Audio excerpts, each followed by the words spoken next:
हाँ, Jairam Kesarwani intermediate college Karnaipur Prayagraj द्वारा online classes में सभी विद्यार्थियों का स्वागत है। आज मैं पुनः आपको उसी सवैया जो कल वीडियो आपको दिया था उसी में से एक सवैया और आपको दे रहा हूँ कक्षा 10 के विद्यार्थियों के लिए। प्रस्थान द्वारा रचित सवैया है, ये देख लीजिए आप। धूरी भरे अति शोभित श्याम जू, तैसी बनी सिर सुंदर चोटी, अखेलत खात फिरे अगना पग पैजन बाजत पीर कछोटी। छवि को रस खान बिलोकत, वारत काम कला निधि कोटि, काग के भाग बड़े सजनी हरि हाथ, सो ले गयो माखन रोटी। ये आपको एक एक शब्द को पढ़ने का बताया तरीका। तुकांत शब्दों का समावेश करने से आपको सवैया में पढ़ने से, स्वरबद्ध तरीके से पढ़ने से आपको सवैया का ढंग मालूम हो जाता है, कैसे सवैया पढ़ा जाता है। आपको बता दे रहे हैं।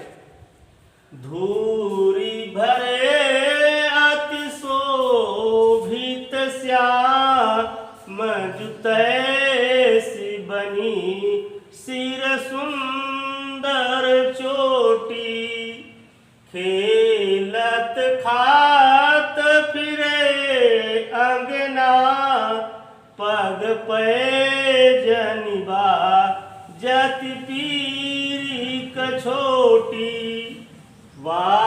छवि को रस खानी बिलो कतवारत का कला निधि कोटि, काग के भाग बड़े सजनी हरि हाथ सुले गयो माखन रोटी। इस प्रकार से आपको सवैया पढ़ने का तरीका बताया। तुकांत शब्दों का समावेश करेंगे तभी आपको स्वरबद्ध तरीके से पढ़ पाएंगे। कल मैं आपको उसके बाद लिखने का व्याख्या ढंग बताया। संकेत लिखेंगे सवैया का। पहले दो शब्द धूरी भरे, फिर अंतिम में लिखेंगे माखन रोटी। फिर उसके बाद संदर्भ लिखेंगे। संदर्भ मैंने कल के वीडियो में बताया है। संदर्भ मैंने कल के वीडियो में आपको बताया है। उसके बाद प्रसंग लिखेंगे। प्रस्तुत सवैया में कविवर रसखान ने श्री कृष्ण के बाल सौंदर्य का मनोहारी वर्णन किया है। रसखान जी ने श्री कृष्ण के बाल सौंदर्य का मनोहारी वर्णन किया है। यह आप प्रसंग में देंगे। उसके बाद आप व्याख्या में देंगे। एक सखी दूसरी सखी से श्री कृष्ण के बाल सौंदर्य का वर्णन करते हुए कहती है कि श्री कृष्ण धूल से भरे हुए, धूरी भरे अति शोभित श्याम जू। श्याम माने श्री कृष्ण, शोभित में सुंदर, धूल माने धूल से भरे हुए, अत्यधिक, अति माने अत्यधिक, धूल से भरे हुए, धूल से सने हुए श्री कृष्ण अत्यधिक सुंदर लग रहे हैं। उनके सिर पर सुंदर चोटी बनी हुई है।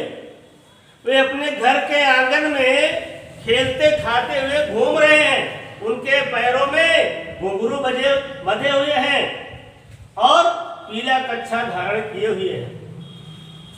रसखान जी कहते हैं कि कामदेव भी उनकी इस प्रकार की सुंदरता को देखकर अपनी करोड़ों कलाओं को न्यौछावर करते हैं। और काग के भाग बड़े सजनी, सखी कहती है कि उस कौवे की भाग्य की कितनी सराहना की जाए जिसने भगवान श्री कृष्ण के हाथों से माखन और रोटी खाया है। ये आपको शब्दार्थ बताया। आपको साहित्यिक अर्थ भी बता दें। एक सखी दूसरी सखी से श्री कृष्ण के बाल सौंदर्य का वर्णन करते हुए कहती है कि श्री कृष्ण धूल से भरे हुए अत्यधिक सुंदर लग रहे हैं। उनके सिर पर सुंदर चोटी बनी हुई है। वे अपने घर के आंगन में खेलते और खाते हुए घूम रहे हैं। उनके पैरों में पायल बज रही है और उन्होंने पीला कच्छा पहना हुआ है। श्री कृष्ण की इस सुंदरता को देखकर कामदेव भी अपनी करोड़ों कलाओं को न्यौछावर कर देता है। हे सखी, उस कौवे के भाग्य की जितनी सराहना की जाए जो श्री कृष्ण के हाथ से मक्खन और रोटी छीनकर ले गया खाया। इस प्रकार से आपको व्याख्या दिया।